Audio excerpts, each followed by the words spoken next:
We sell 45 RPM jukeboxes starting at only $7.99. This is a road jukebox and it plays the records horizontally here. The tone arm tracks at only a gram.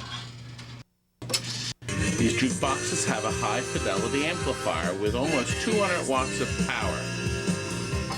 And the mechanisms are designed for millions of plays. And the computers that run them are very dependable, and they're also flexible, so you can make all kinds of adjustments yourself. We sell the Rockola brand, made in America, Bubbler Nostalgia Jukebox, brand new, for only $62.99. The 8 bubble tubes, the inlaid poplar wood, and the latest CD Pro mechanism makes this jukebox a joy to behold. The lowest price on the East Coast. And it comes with a free full-feature remote control.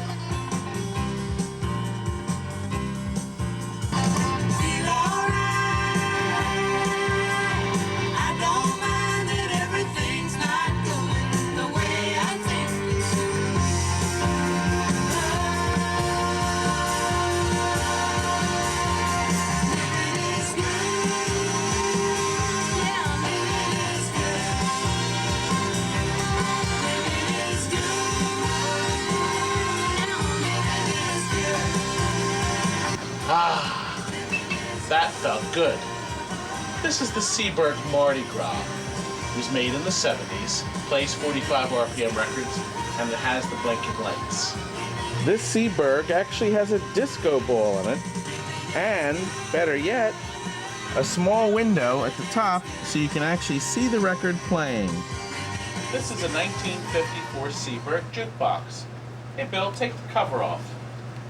Bill's been working on Seeburgs for how many years? 52. 52 years now.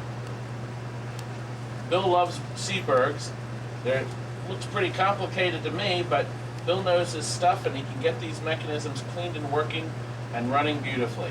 Well, Bill, is it ready to go? You bet. Ready to ship. Thank you.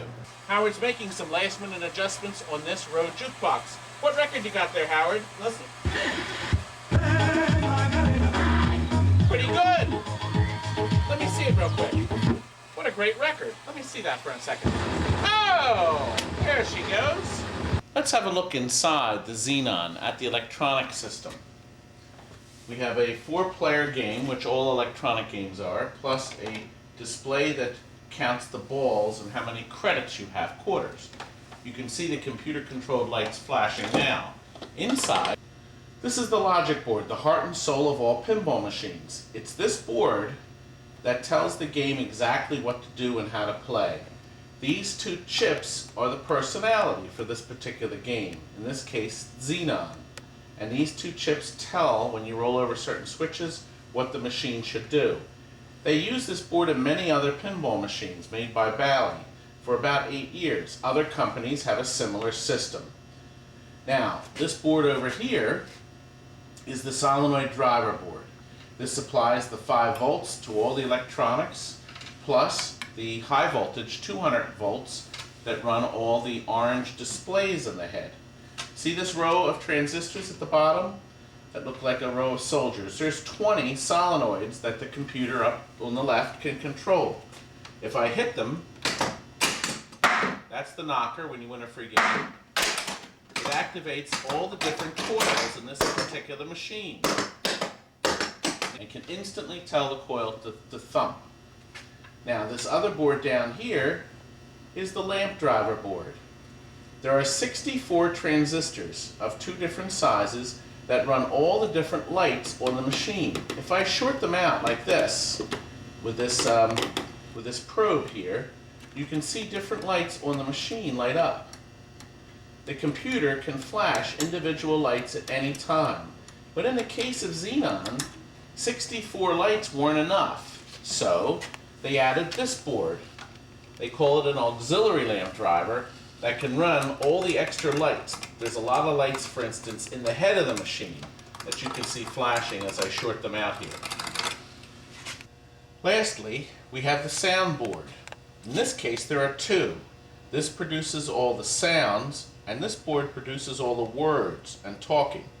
Xenon was the first pinball machine to feature a woman's voice. Do you see these large chips? Each one of these chips has 2 or 3 different words programmed into it. There's an empty slot with something they didn't use here. Now, in newer games, like a little toy doll, they have a chip this size that has like 50 words in it. But back then, they had these big giant chips here that had all these different words in them. And they're run here when I push the test button. Listen. Probably in that chip first. Moves to this chip. Now we're down to this one probably. This one.